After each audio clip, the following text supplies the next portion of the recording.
So we are now going to turn to a member of the IST team, Sarah Powazek, who has been working tirelessly over the last few months. For those of you who have been watching the work of the Institute for Security and Technology, you've noticed that we had this recent launch of the combating ransomware effort. This was really not an IST product per se, it was a collective product from over 60 plus organizations.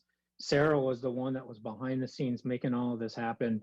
She's our cyber technology research analyst and was the project manager for the RTF. So I'm going to turn things over to Sarah now. And she's going to give everybody out there a quick rundown on what it was that the task force concluded that needs to happen in a collective framework for combating the ransomware threat that's out there that's affecting so many people. Sarah, over to you. Great, thanks, Phil. Hi, everyone. My name is Sarah Powazek, and I manage our cyber portfolio here at IST. We recently launched the findings of the Ransomware Task Force, a broad multi-stakeholder coalition that we convened to source vetted solutions to the rising ransomware threat.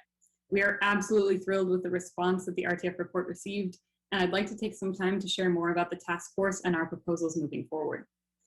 Ransomware has long ago crossed over from a niche business nuisance to an urgent national security threat, but the number of attacks is not the only thing increasing each year. The average ransom is now over $300,000, and Colonial Pipeline recently paid a $4.4 million ransom.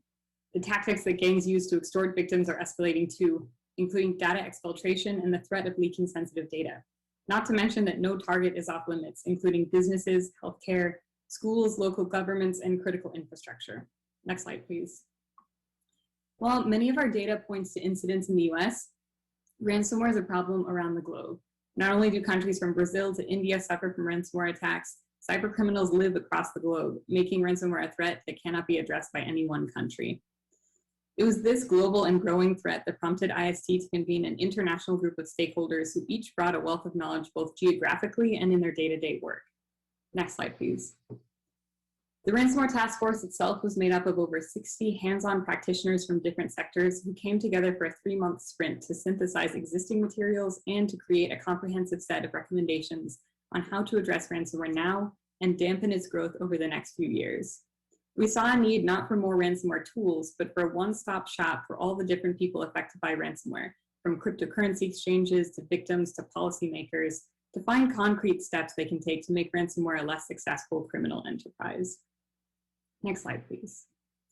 So the Ransomware Task Force report was 81 pages. We released it in April, and it comes with a path forwards and treats ransomware as a systemic issue rather than just a business one. We propose achieving 4 main goals in tandem to put a dent in this problem. The first goal is to deter ransomware attacks through a nationally and internationally coordinated comprehensive strategy. Ransomware can be deterred if conducting an attack becomes more risky, less likely to succeed, and more costly. This includes holding criminals accountable, promoting international prioritization and collaboration, and eliminating safe havens where criminals operate with impunity. The second goal is to disrupt the ransomware business model and decrease criminal profits. Ransomware can be disrupted when threat actors are pushed out of the business and the appeal to new threat actors is reduced. This includes increased targeting of the criminals themselves, of their technical infrastructure, and of the cryptocurrency payment process they rely on for funds. The third goal is to help organizations prepare for ransomware attacks. They'll be better prepared for an attack with clear directives, with adequate resources, and with the right incentives. This includes providing a single clear ransomware framework for preparation and response, and incentivizing businesses and governments to increase their cyber hygiene and defend their networks. Finally, our fourth goal is to respond to ransomware attacks more effectively. Better information sharing and victim support will improve our collective resilience to ransomware.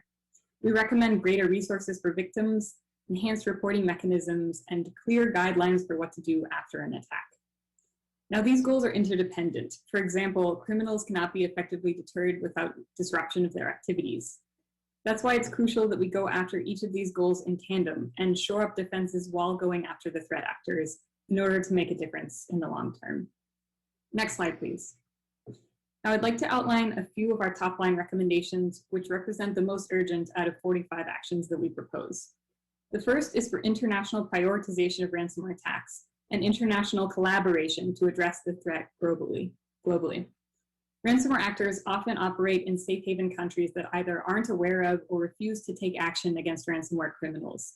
The international community should pressure these countries into action through declarative policy from nation leaders, coordinated diplomacy, and international law enforcement actions to disrupt these global criminals. Next slide, please. Our second priority recommendation is for the US to lead by example and execute a whole of government anti-ransomware campaign that's sustained over many years. This is a threat that is not going away and rises to the level of a national security threat. It will take the combined firepower of many government agencies and leaders to address systemically and over time. We also recommend the establishment of a ransomware threat focus hub made up of private industry to leverage the immense knowledge of the private sector to coordinate with the US government on anti-ransomware efforts. Next slide, please. Our third priority recommendation is to improve ransomware response by establishing recovery funds for victims and mandating the reporting of ransomware payments to the US government. Victims of ransomware attacks should be empowered to make an informed choice about whether to make a ransomware payment, have funding available for recovery, and should be required to disclose payments made to ransomware criminals. Next slide, please. Our fourth priority recommendation is to develop a clear framework for organizations to prepare for and respond to ransomware attacks. Although multiple organizations have published guides, we still lack a single authoritative set of best practices. A ransomware-specific framework should be produced and should be consistent with work from NIST and the International Standards Organization. Ransomware is so widespread that this clarity and accessibility will go a long way for the many organizations struggling to learn how to defend against these attacks. Next slide, please. Our fifth and final priority recommendation is to more closely regulate the cryptocurrency sector. Some, but not all of these entities are subject to requirements to detect and report suspicious activity on their platforms. These laws should be uniformly applied and consistently enforced for all the entities handling cryptocurrency transactions. Ransomware would not be possible without the anonymity afforded by cryptocurrencies, and we must make this sector an ally in the fight against ransomware criminals. Next slide, please. That was a loaded overview of just 5 of the 48 detailed recommendations proposed in the Ransomware Task Force report. But IST's work on ransomware is far from over. We are now working to drive implementation of these actions directly with government and private sector stakeholders across the 4 lines of effort. Ransomware attacks will only continue to worsen, so we encourage everyone with the ability to take action against this threat to do so. From practitioners to policymakers, everyone has a role to play in the mitigation of this growing cybercrime, and we look forward to continuing IST's efforts moving forwards.